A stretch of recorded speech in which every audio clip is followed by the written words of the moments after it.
नमस्ते दोस्तों, आप लोगों का स्वागत है बायोलॉजी विथ इस्माइल में। मैं परीक्षित आज आप लोगों को आधुनिक भारत की शुरुआत कब हुई, कैसे हुई और इसमें मुग़ल शासक कब तक रहे, उनको क्या कहा गया, किसका क्या नाम था, इसके बारे में बताऊंगा।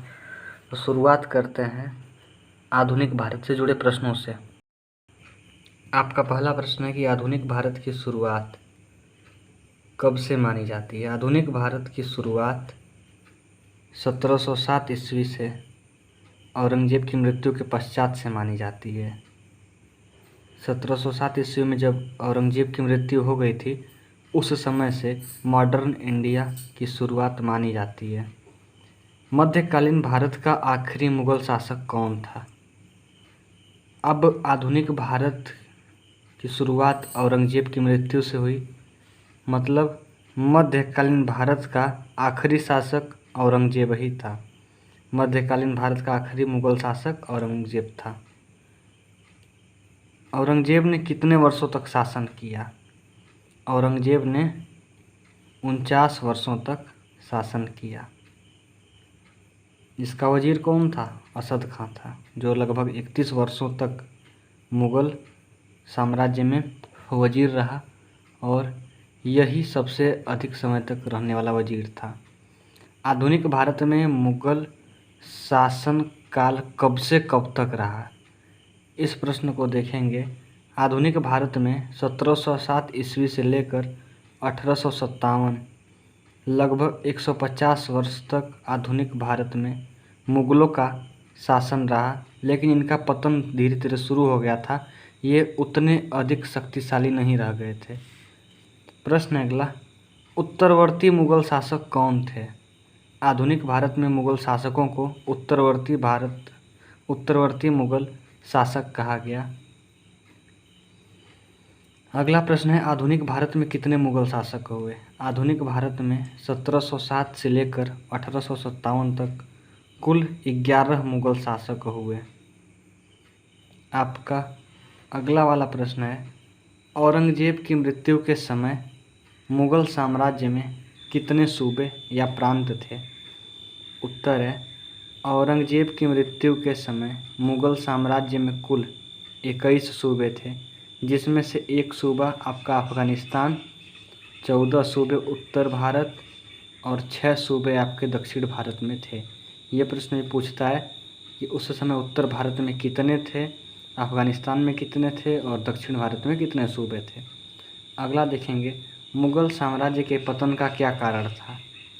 औरंगजेब तक तो सब कुछ ठीक था, लेकिन जो उसके पुत्र हुए वो अयोग्य थे। सबसे बड़ी बात, उनके अंदर योग्यता नहीं थी कि वो शासन कर पाएँ।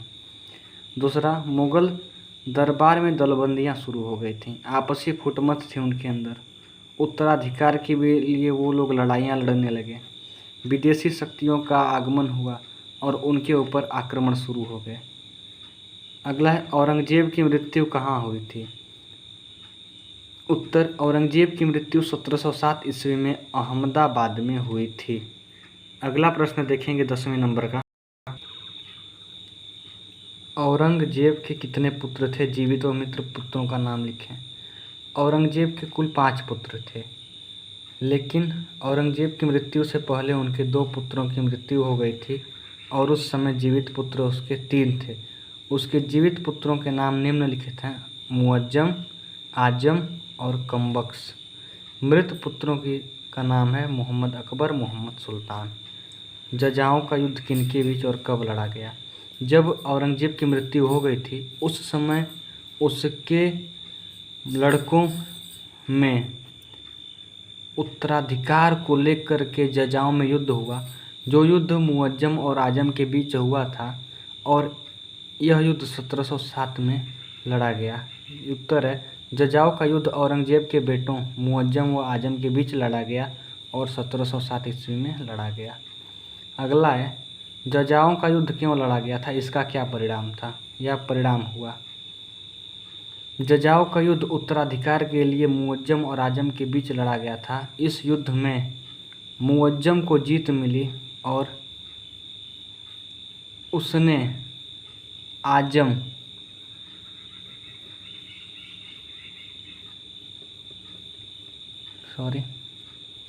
आजम की हत्या करवा दी। औरंगजेब कितने वर्षों तक जीवित रहा? औरंगजेब की आयु कितनी थी? औरंगजेब 89 वर्षों तक जीवित रहा। कम्बख्श की हत्या कब और किसने करवाई थी? जब उत्तराधिकार के लिए मुअज्जम और आजम के बीच जजाओं का युद्ध हो गया तो उसके रास्ते का कांटा सिर्फ कम्बख्श बचा हुआ था। अब कम्बख्श को हटाने के बाद यह पूर्ण रूप से मुग़ल शासक बन जाता। अतः कम्बख्श की हत्या 1709 ईस्वी में मुअज्जम ने हैदराबाद के निकट करवा दी। बहादुर शाह प्रथम कौन था? मुअज्जम जब युद्ध जीता था जजाओं का, उस समय उसने बहादुर शाह की उपाधि ली थी और इसे बहादुर शाह प्रथम कहा गया। बूढ़ा बादशाह किसे कहते हैं? बूढ़ा बादशाह बहादुर शाह प्रथम को कहते हैं क्योंकि यह 65 वर्ष की आयु में बादशाह बना था। शाहे बेखबर के नाम से किसे जानते हैं? बहादुर शाह प्रथम को शाहे बेखबर के नाम से जानते हैं। शाह आलम प्रथम कौन था? बहादुर शाह प्रथम ही शाह आलम प्रथम था। अगला प्रश्न देखते हैं। आपका अगला प्रश्न है, साहू जी को बंदी मुक्त करने वाला शासक कौन था? तो जब 1707 ईस्वी में मुअज्जम बहादुर शाह प्रथम जब शासक बना या मुग़ल साम्राज्य का आधिपत्य अपने हाथों में लिया, तब इसने साहू जी महाराज को बंदी मुक्त कर दिया। साहू जी को बंदी किसने बनाया था? तो साहू जी को औरंगजेब ने 1689 ईस्वी में बंदी बनाया था। अगला प्रश्न है 21 नंबर का, साहू जी कौन थे? साहू जी छत्रपति शिवाजी महाराज के पौत्र थे। आगे फिर हम कुछ प्रश्न देखेंगे जो कि मुअज्जम से जुड़े प्रश्न रहेंगे। तो यह प्रश्न आपका अगली वीडियो में अपलोड किया जाएगा। अब तक देखने के लिए धन्यवाद। जुड़े रहिए हमारे साथ।